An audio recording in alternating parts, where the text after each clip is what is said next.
Horas, Shalom, Makainang. Kita kembali melaksanakan ibadah PA kita pada hari ini di dalam kerendahan hati, sujud menyembah Tuhan. Kita mau bersyukur kepada Tuhan yang masih menyertai kita. Karena itu kita persiapkan hati dan jiwa kita untuk beribadah kepada Tuhan. Kita berdoa dalam hati kita masing-masing.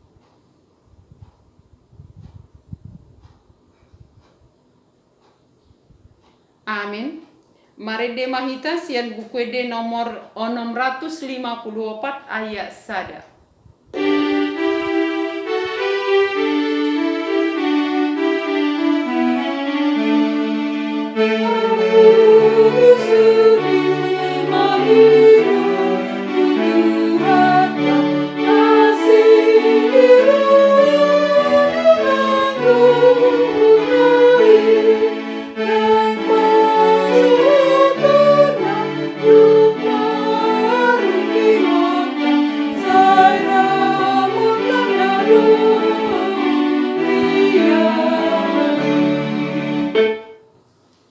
Kita berdoa. Kami berkumpul, bersekutu pada saat ini Tuhan beribadah kepadamu dalam situasi yang masih sulit bagi kami. Kami boleh beribadah lewat media yang sudah kami jalani beberapa bulan ini Tuhan.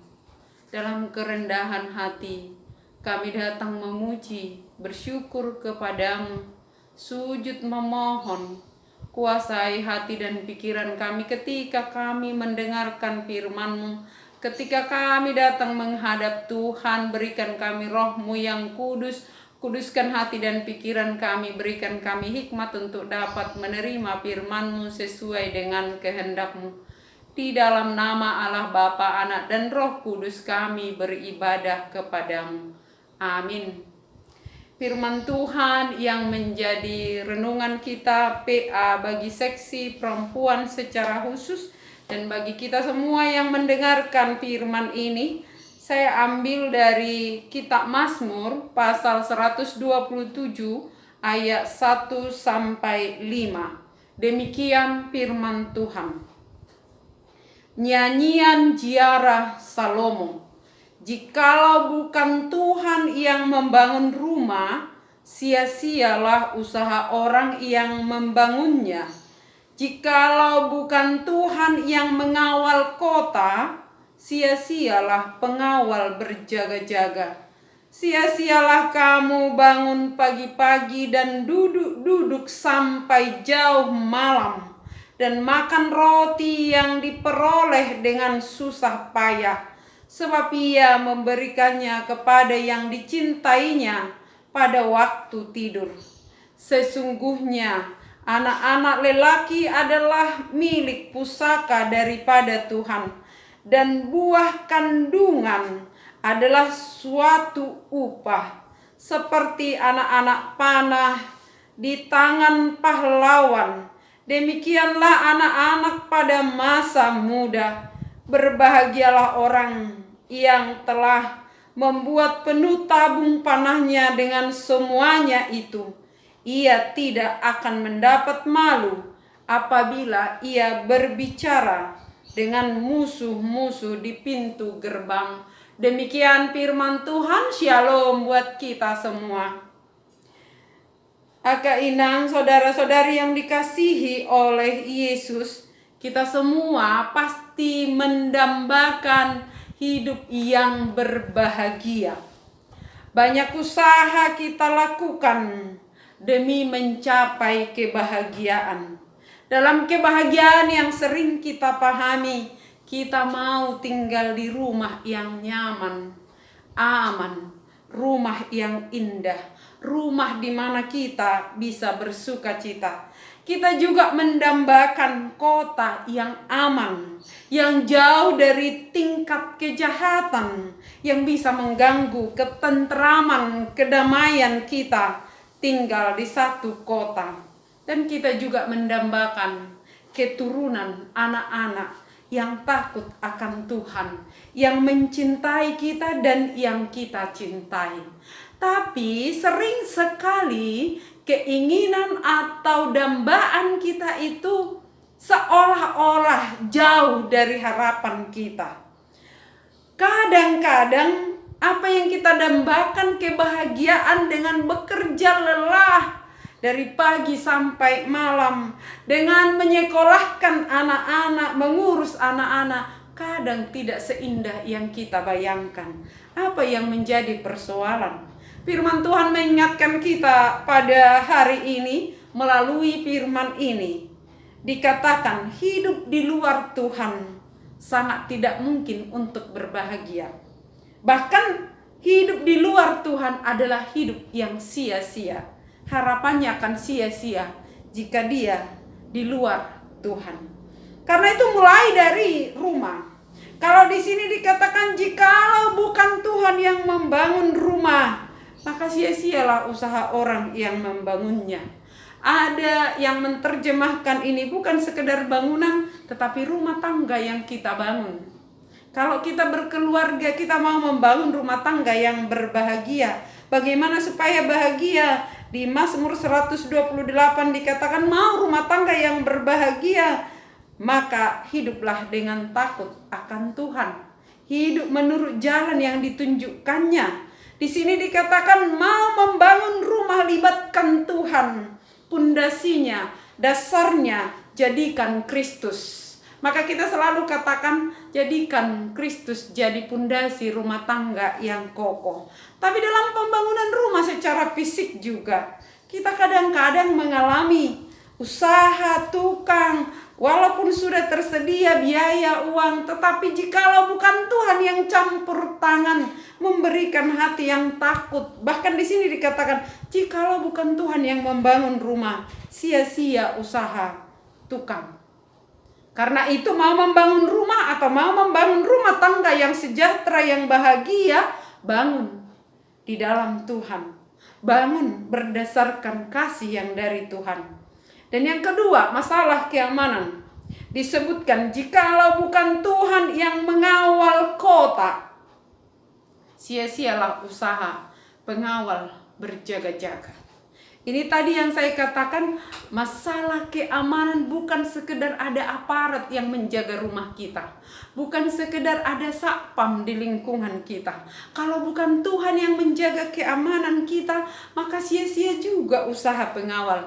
Bukan 1-2 rumah yang dimasuki pencuri, padahal pencurinya adalah pengawal kota itu sendiri, satpam perumahan itu sendiri. Karena itu kalau bukan Tuhan yang mengawal, sia-sia juga usaha pengawal. Apa artinya ini bagi kita mau hidup aman? Jadikan Tuhan pelindung di rumahmu. Jangan lagi seperti zaman dulu. Kalau ketika saya masih kecil, masih saya ingat ada penjaga rumah, mulai dari anjing atau ada sesuatu yang dikubur di depan rumahnya atau di atas pintu rumahnya atau dikantongi demi keamanannya supaya tidak diganggu penjahat, atau ada sesuatu yang dibuat di atas pintu rumahnya. Maka ketika penjahat datang katanya langsung lari. Ada juga yang membuat, saya masih lihat ini, sapu terbalik di belakang pintunya supaya aman tidak masuk pencuri. Ada yang buat sepatu di atas pintu rumahnya. Untuk apa? Maka ketika datang maling, pencuri, dia langsung seperti diinjak kepalanya. Semuanya akan sia-sia jikalau kita tidak melibatkan Tuhan, Roh Allah yang memagari rumah kita. Karena itu keamanan rumah pun sangat ditentukan oleh kuasa Allah yang bisa melindunginya. Yang ketiga, masalah rezeki.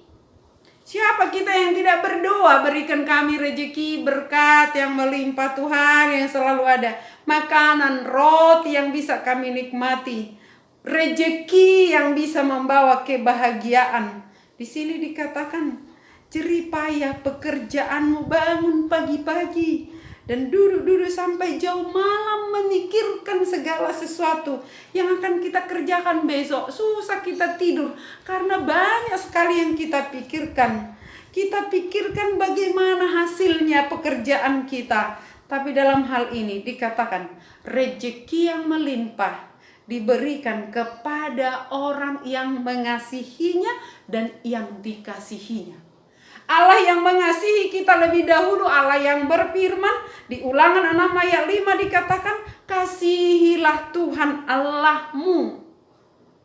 Karena itu bagaimana kita merespon kasih Allah? Karena begitu besar kasih Allah akan dunia ini, Dia mengaruniakan anaknya yang tunggal.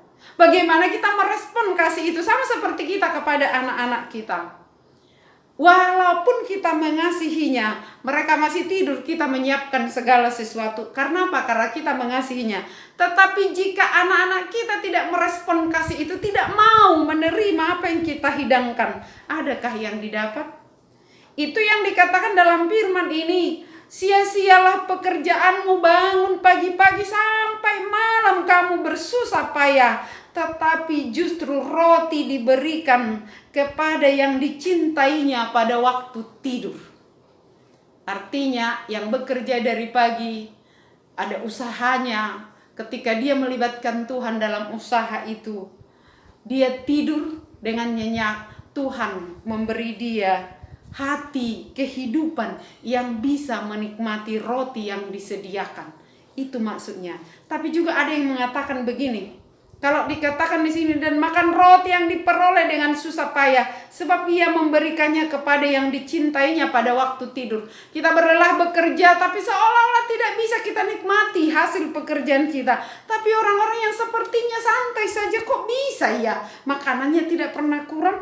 Ini dikatakan Allah yang mengasihi kita, Dia sumber kehidupan, sumber rezeki yang memberkati pekerjaan kita, yang memberikan kita kesempatan bisa menikmati hasil jerih payah kita. Seperti orang tua yang masih tidur, anaknya sudah disediakan, sudah dipikirkan apa yang akan dilakukan. Bahkan ketika anak-anaknya tidak berdaya, masih bayi, sudah dipikirkan apa yang harus disediakan untuk anak-anaknya. Siapa kita yang tidak berusaha seperti itu?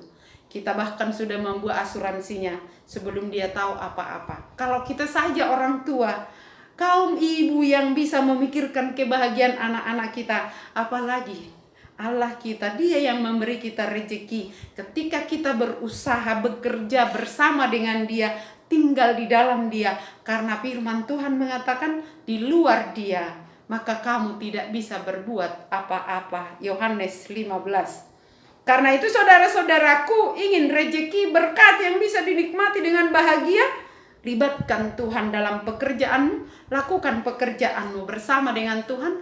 Jangan mengandalkan diri dan kemampuanmu sendiri, karena akan gampang jatuh dalam perbuatan yang salah. Yang berikut, masalah anak-anak.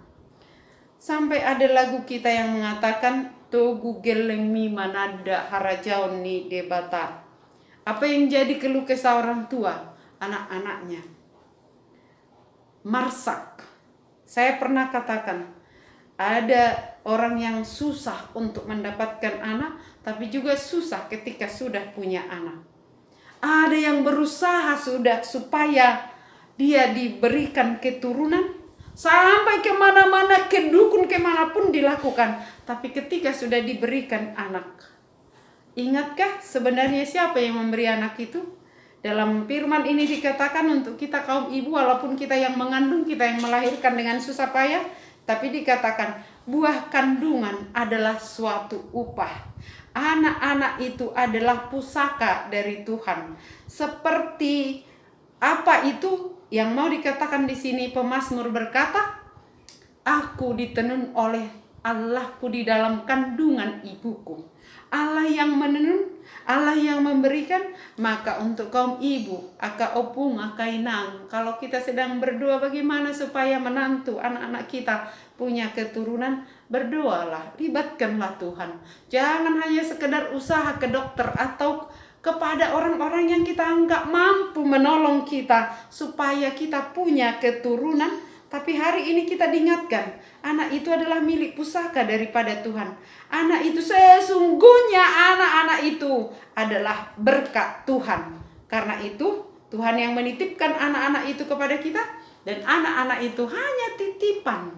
Kita boleh berusaha mengasuh, menyekolahkan, tetapi sesungguhnya Allah yang harus kita libatkan untuk membimbing dan menolong mereka. Sehingga di masa mudanya dikatakan dia seperti pahlawan yang panahnya, senjatanya terisi, tabung panahnya selalu terisi. Artinya dia siap berperang. Kalau dia mahasiswa, dia siap untuk berjuang belajar. Kalau dia sedang sekolah, dalam situasi yang sulit sekarang, bagi kita para ibu sudah mulai mengeluh. Guru saja hanya 1-2 jurusan yang bisa diajarkan ke anak-anak di sekolah. Orang tua harus semua jurusan bisa diajari anak-anaknya. Belum lagi harus mempersiapkan media online yang harus dipakai. Belum lagi memikirkan biaya. Tapi ingat, melibatkan Tuhan di dalam hidupmu, Tuhan yang akan menyelesaikan setiap perkara. Entah itu duka atau susah atau kesulitan ekonomi, apapun. Bersama dengan Tuhan, jadikan Kristus dasar pondasi rumah tangga keluargamu. Dalam pekerjaanmu, rejeki diberikan kepada orang yang dikasihinya dan yang membalas kasih Tuhan itu. Itulah orang yang diberkati. Ulangan 7 ayat 13. Allah itu seperti kita orang tua saja, saya katakan tadi, kita kaum ibu yang lemah tahu memikirkan yang terbaik bagi anak-anak kita, apalagi Allah. Karena itu apa yang harus kita lakukan? Hiduplah dalam Allah. Allah itu adalah kasih. Kasihilah Tuhan Allahmu melalui apa? Turuti firman-Nya.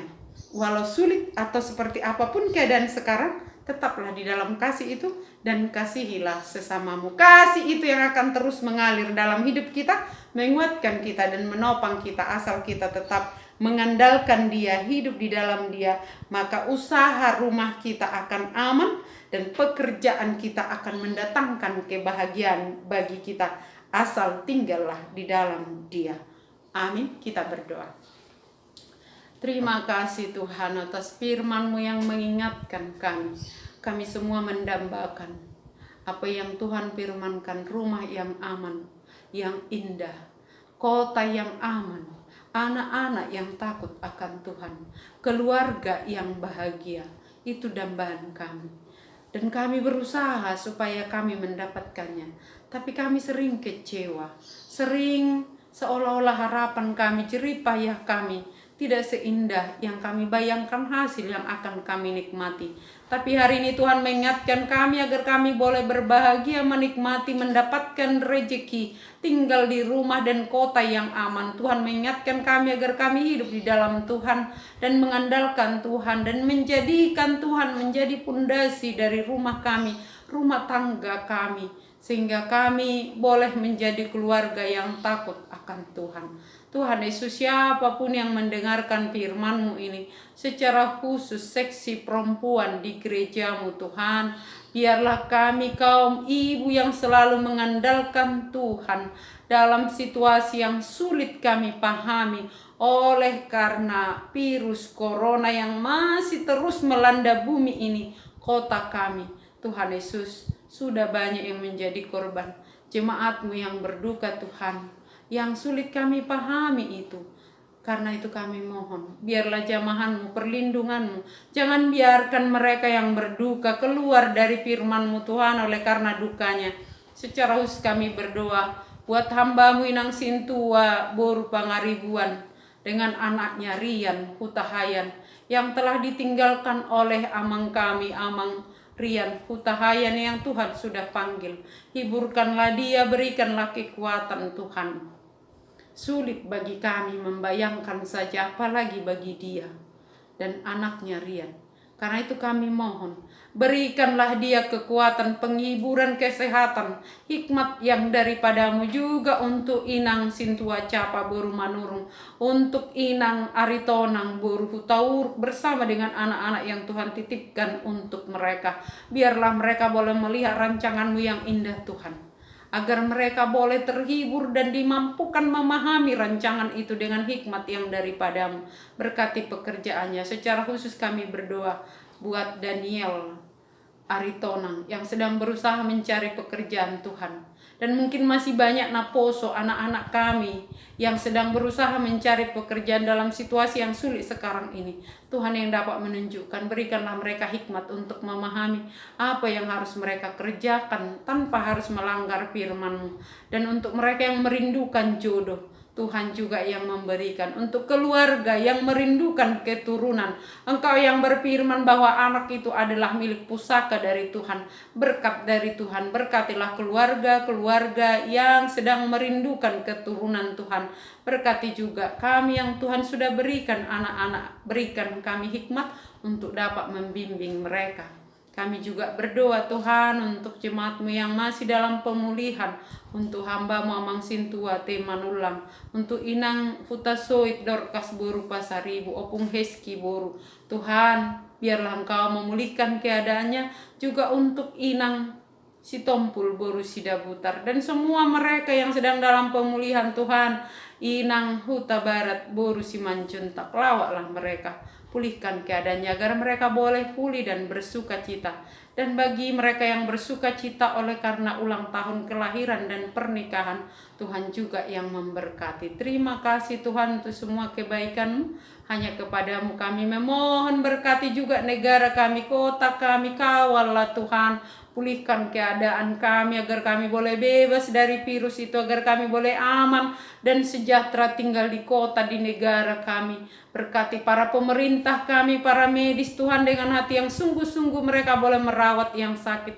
Dan seluruh masyarakat juga boleh menopang mereka dengan doa, mendukung mereka yang sedang berjuang di rumah sakit, di klinik atau dimanapun mereka, para medis yang sedang berusaha memberikan kesehatan kepada mereka yang sakit. Terima kasih Tuhan untuk semua kebaikan-Mu. Ampuni kami atas segala kekurangan kami, dan sempurnakanlah doa kami dalam nama Yesus Kristus Tuhan kami. Amin. Mari dimahita buku Deo 600 ya plus sada ayat sada.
Kita sama-sama berdoa dalam doa Bapa kami. Bapa kami yang di sorga, dikuduskanlah namamu, datanglah kerajaan-Mu, jadilah kehendak-Mu di bumi seperti di sorga. Berikanlah kami pada hari ini makanan kami yang secukupnya, dan ampunilah kami akan kesalahan kami, seperti kami juga telah mengampuni orang yang bersalah kepada kami. Dan janganlah membawa kami ke dalam pencobaan, tetapi lepaskanlah kami daripada yang jahat. Karena Engkau yang punya kerajaan dan kekuasaan dan kemuliaan sampai selama-lamanya.